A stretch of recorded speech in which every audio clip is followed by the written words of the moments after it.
And we have with us Micheal Gregson, senior broadcaster, who has been working for the BBC and a correspondent for CNBC, and also attached to corporate communication. We got Micheal Gregson with us. Good morning. Thank you very much for having me. And we're honored to have you here with us. And you've been in the industry for 38 years. And you've been in Sri Lanka for the past 5 years. So tell us a bit about your journey, your media career. Well, huge changes. 38 years ago, no computers, still typewriters, nothing digital.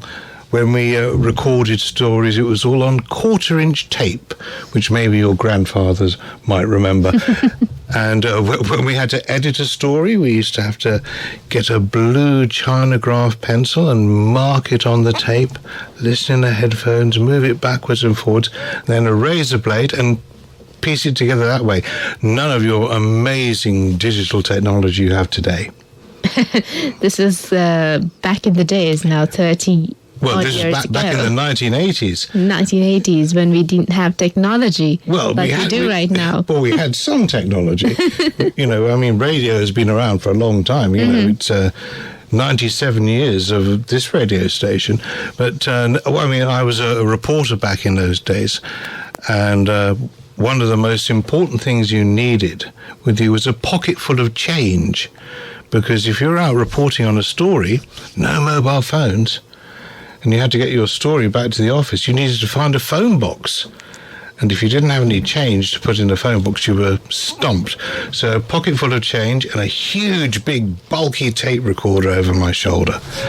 And people used to get what they called Ewer shoulder. The machines were Ewer Germans and really heavy. And you always have it over your shoulder, so your shoulders used to droop. And Micheal, you've been attached to radio and television both. So tell us why you consider radio is possibly the best medium. Well, lots of reasons radio is the best medium. One is because the pictures are better, because the pictures are in the listener's head. Okay, it's imagination. Exactly. It's also a lot more personal and direct. It's just like having a conversation with someone you know. And also, it's simpler. It doesn't get in the way. If you're out being a journalist with radio, all you need is your microphone, or probably nowadays just your iPhone, and you're doing the story. But if I've worked in television a lot, if you're doing something with television, there's camera, sound, lights. It's a big operation that gets in the way of the story. Exactly. So this is convenient. It's easy. And it's easy to kind of let the listener imagine the rest of the story. Maybe you're just relating to it, narrating to them, but they can imagine the rest of the story. Interesting. And tell us about what you see in Sri Lanka in terms of radio and in the UK. Well, Sri Lanka has a thriving radio industry here. You have SLBC, and you've got 6 channels here, and there are countless private stations as well. So it does very well. In fact, I don't really understand how an island with such a small population can support so many radio stations. I'm just glad it does. But, in the UK, there is a huge change taking place at the moment, because radio has gone mainly from being on FM to digital. This year, for the first time, more people in the UK listen on digital devices than actually use radios. So it's kind of moving from radio to streaming and podcasts. Podcasts are essentially radio programs which you can listen to any time you like, rather than having to stick to the schedule that the broadcaster wants you to have. And this is making a huge change in the way radio is being broadcast and delivered. Exactly, because you spoke of podcast. Now, I think there are podcasts for certain subjects, and you could just select any podcast you prefer, and you can listen, as you did mention, that you don't have to wait for a specific schedule. So do you think it's affecting radio overall when it comes to radio of this sort? Yes, it is. It is. Talk radio stations, they, for example, the BBC World Service, Radio 4, which are entirely speech-based, they can plan a schedule. So they can have a program in the morning, which is designed for people getting up, going to work. Mm-hmm. They can have a play on in the afternoon for people maybe doing the ironing or having their lunch at work. So that way they can structure the output throughout the day, so they can target audiences different times of the day and then make the program suitable for them. But if it becomes podcasts, that structure goes. People will think, oh, well, I'm going to listen to a play now. Oh, I'm going to listen to a music program. So that kind of editorial input, that control of how you're kind of guiding the audience, gently guiding, but you're still guiding them through the day. So that's all gone. Well, it's not gone yet. Mm-hmm. I mean, it's, as I said, for the first time this year in the UK, the number of people listening on digital devices is now greater than people actually listening on FM radio. And the British government is currently deciding whether to switch off FM and AM radio, because it costs quite a lot of money, and they could do other things with the frequencies that would make money for the government. But there's a big feeling saying, no, don't do it, because people, especially older people, don't use digital devices. I mean, everybody has a transistor radio. You can listen anywhere and it's free. Whereas if you listen on a digital device, you have to pay an internet provider. You're not getting your Wi-Fi for nothing from everywhere. So there are pros and cons, but I do suspect probably that FM radio is probably beginning to die a death. Which is very sad.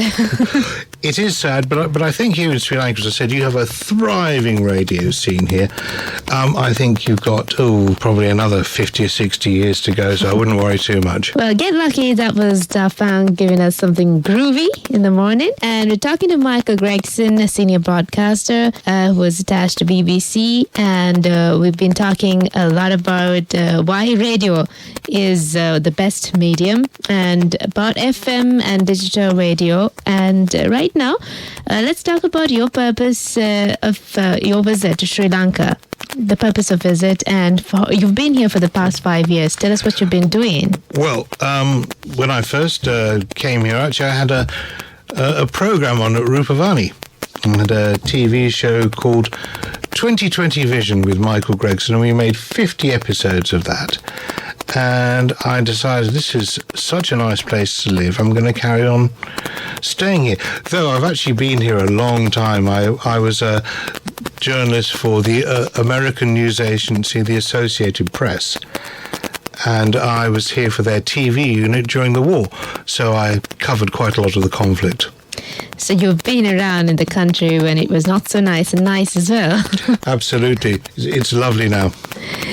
And you've been in the industry for 38 years, as I mentioned before. So tell us a bit about, getting news stories back then and now. Now we find everything on the internet, which is convenient.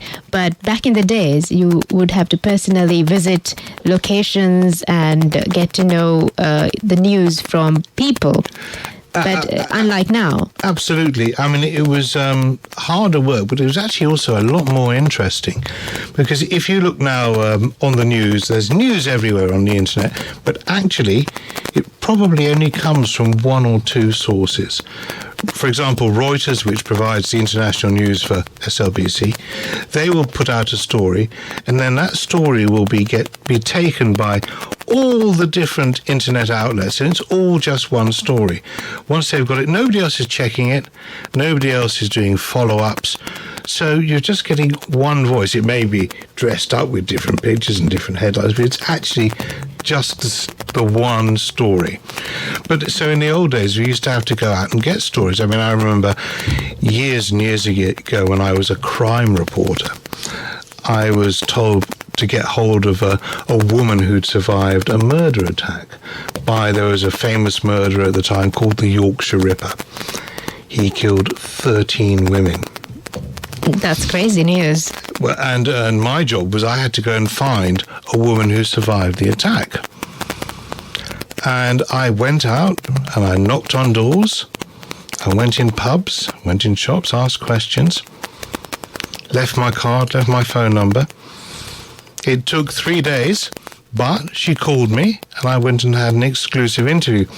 Journalists these days aren't given that kind of time and also don't have the investigative skills to go and find something like that. Exactly. That's because everything's convenient right now. And it's about how fast you give the news to the public. It's not about credibility nowadays. So let's touch on that topic as well, Micheal. Well, absolutely. I mean, credibility is a huge issue, especially with the current American president and his obsession with fake news. But one of the big issues is proper, credible news. I mean, that's one of the things that the BBC is still very good at. It has a very good and deserved reputation for proper, credible news. Exactly. And we see a lot of news being shared on social media. And it's fast. And there's nobody to double check. It's easier to spread anything. So let's touch on how people should, understand that they must not believe everything they see online. Oh, absolutely. I mean, just look on now for BBC. Proper newspapers are so important because they accurately source stories. They can attribute things properly. It's not just made up, whereas so much stuff on the internet is just made up. And that's just to attract people, get likes, followers. Well, as they say, clickbait. Clickbait, exactly. So it's crazy nowadays. As you mentioned, back in the days, you had the time to find news and you always visited places, spoke to the person concerned and got the correct news out. But right now we don't see it. But what should we do to get there? Well, the thing is that journalists should be properly trained so that they know how to identify stories, they know how to source stories, they know how to write stories. That's the first step. Then they work for a credible, proper organisation. For example, like SLBC here, or some of the newspapers here like Ceylon Today, just some of the ones here. Internationally, CNN, BBC, CNBC, Bloomberg, they're proper news organisations. And they have to maintain their honesty and credibility because that's what they sell. That's what their brand is worth. Their brand means true, means honest, and they can't devalue that. Exactly. So I think that's something people, the general public, should understand as well. It's easy to spread news, but it's not easy to kind of take it off your head because sometimes you believe it and you act upon it as well. So we need to think twice before sharing something. It, I think, applies to everybody because sometimes when we see something online on Facebook, on Twitter, or maybe on Instagram, you just tend to share the story when you like it or you find it newsworthy, you share it. But do we actually check the sources is the question. So I think it applies not only to media reporters or people attached to media, but the general public overall because they tend to share it the most. And let's move into more music, and then when we come back, we'll talk about what you're doing right now, and you're writing a book as well. So we'll talk on that and talk about the book you're writing right now. Well, I'm hoping to get it out in time for the 2022 World Cup in Qatar. And it's kind of an expose of life in Qatar and a memoir as well. But all pinned around the World Cup and the corruption and the exploitation of workers, including Sri Lankans, who are building the stadiums. That's going to be very interesting.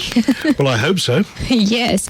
So how long did it take for you to collect all the sources and required details for it? Well, I lived in Qatar for 4 years. Mm-hmm. I worked there as a video producer, so I saw a lot of it actually happening on the ground. So a lot of it's actual real experiences that I came across there. So I was kind of like doing journalism in my part-time or in between making videos for the Qatari government saying how wonderful they are. It's interesting because journalism is not just a profession but your passion as well. because you got to be curious to be in this industry. That is it. That is the number one thing, curiosity. That's why you do. You do it because you're nosy. You want to find out about things. You think, oh, really? Is that true? Oh, I'm not sure about it. Let's go and have a look. So I'm pretty sure there are so many budding media personalities out there, or aspiring media personalities out there. So as a veteran in the industry, what would you like to tell them? Well, first thing I would say, you don't want to be a personality. And I mean, unless you want to be a star and you're in it for the glamour and like the exposure. Celebrity. Yeah, if you want to be a celebrity. But that's actually can be very short-lived. You know, how many celebrities last more than a couple of years, especially nowadays?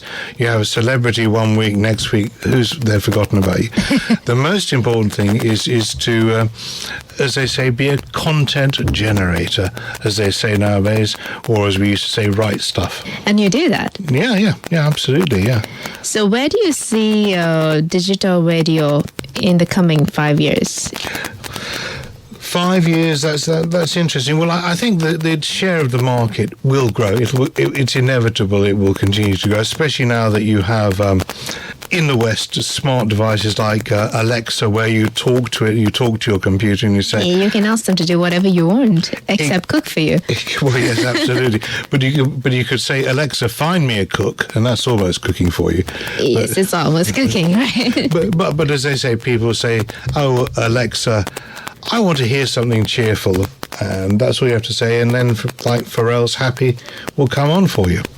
It's scary and creepy at the same time for me. Do you know, I think it's really creepy. Someone's listening to you all the time. Exactly. I don't want somebody in Silicon Valley listening to what I'm up to. Absolutely not. It is. It's like someone's like right next to you, listening to you, and I kind of sense it right now. Yeah. Well, also, you've also got to think, again, in the UK, for example, there is a government organisation called GCHQ, which is part of the spy agency. And if an electronic device is listening to you, you can be certain that GCHQ is listening to you as well. Absolutely no doubt. They have huge computers, and they have a huge building in Cheltenham, which is one of the biggest spy bases in the world. Every email, everything that is written online goes through the computers there, and they check it.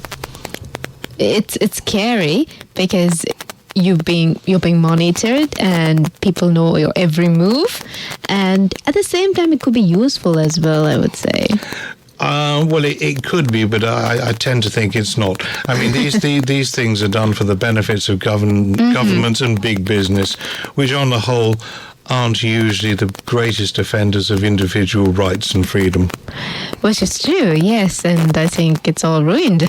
And everybody has a smartphone right now. And well, they do. Have you ever read 1984, George Orwell, where the people there are all watched by TV all the time? And that was the great nightmare. Well, Orwell got it wrong. The difference is now we're all watched by our devices, but we pay them for it. That's the worst part. Well, that's the dumbest part, isn't it? I mean, at least into Orwell, it was free. Exactly, and it's not about having surveillance cameras and being scared of that, but we do have something 24 hours a day with us, and we're being monitored. Absolutely, and they're monetizing it as well. They are finding ways of turning down your little tweets and your Facebook posts into money, which is, scary. It is, and you suddenly speak about something and then you get a suggestion on your phone requesting you to, add this personality. You probably know them, and I'm like, how do you know that? It's crazy, but safety is also pretty important when it comes to the youth, because I think many of us grew up in an environment where we didn't have technology like we have right now. So we kind of know where to draw the line when it comes to internet usage or maybe mobile phones and what to share online. But there are so many youth out there who are very, very, motivated to share personal details. There are apps like TikTok. There are apps like Instagram, where you could just share anything and get a number of likes and be an influencer and earn money. So they do anything and everything. So why don't we speak a little bit about where they should draw the line and some advice to the parents out there as well in terms of this? Well, there is a great trend nowadays for people who call themselves influencers, and they try and con hotels and restaurants into freebies. Yes, they do. they do, but the sensible ones, as with sensible parents, just say no. And I think that's the thing with parents. That's what you have to do, is you say no. It's like, you don't let your children play with fireworks unsupervised. You don't let your children play on the internet unsupervised. But where the problem lies is that in Sri Lanka, basically, we are not very tech savvy. So I'm talking about the older generation. They're not very tech savvy. So when their kid does something, they feel like, oh my gosh, my kid is amazing. He knows a lot of things. So I think we need to spread awareness on the fact that everybody should learn something and should learn how it works. Well, I think when you're out at restaurants here, bars or wherever, you often see a couple and they're there. They're not talking, they're not eating, they're both looking at their phones, tapping away. And it's as if they were in different rooms. I think first thing I would do I am a parent, I've got 4 children, but they're all grown up now. But if I was a parent of children, young people these days, I would first of all say, no phones, no devices at the table when you have meals. Then, when you're at home, I would just say you can only use it for a couple of hours a day. No more than that. Maybe if you have a computer, you can use that for your homework, but strictly limit the amount of time they can use it. Otherwise, they'll get lost. And they are certainly lost because we see people messaging each other inside the house. So they're getting very lazy, and interacting with the real people, like person to person, has reduced big time, drastically. Well, if it was me and my child was texting me inside the house, I would go and find him and I would remove the phone. I think that's something parents should think about, twice. Absolutely, but you don't have a huge fight about it, but just try and explain, that you should be in person.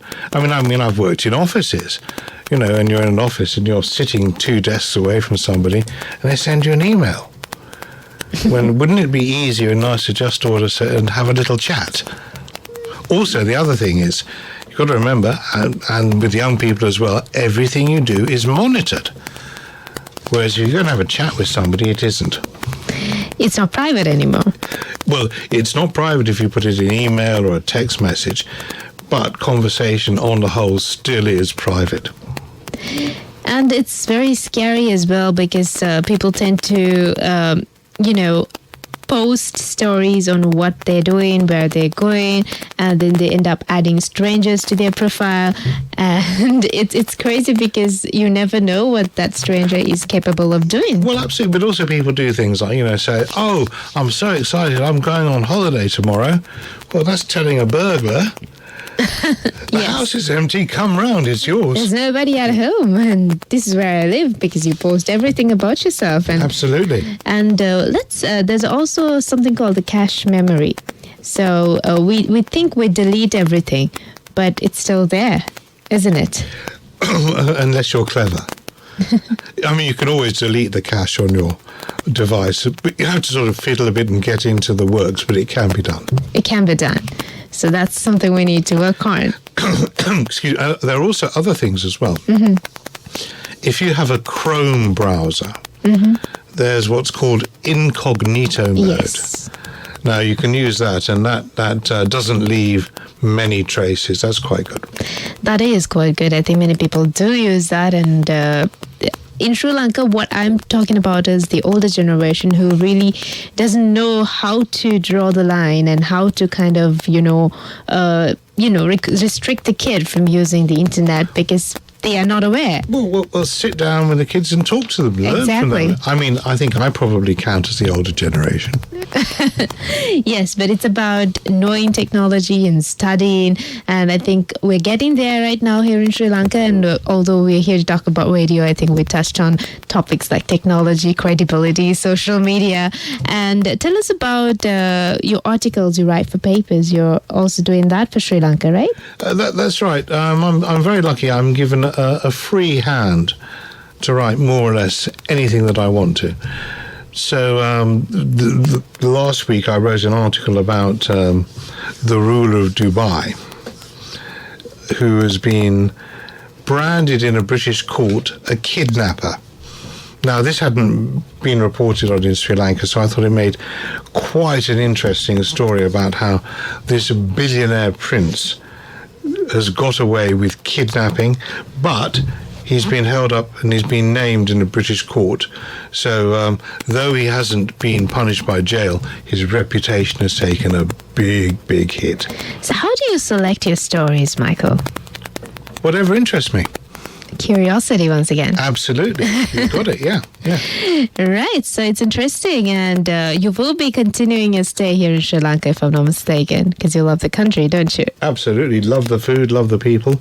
And what do you intend to do in the future here in Sri Lanka?